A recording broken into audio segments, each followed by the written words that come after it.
How to see all of your subscriptions on iPhone. So through iPhone, you can have subscriptions if it's Apple Care or Apple TV, things with iPhone, but other apps too. So it's important to know where to find them just in case you want to overall cancel those types of subscriptions.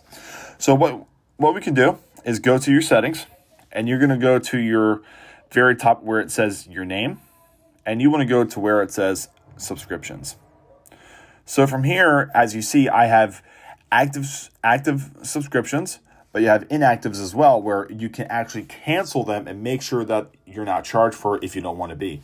So this is a really easy way to go through and see what is being subscribed to you, what you're paying for, and you can go ahead and cancel anything you want here, and that way it's nice and organized, and that's it. That's how you would go about seeing your subscriptions on your iPhone.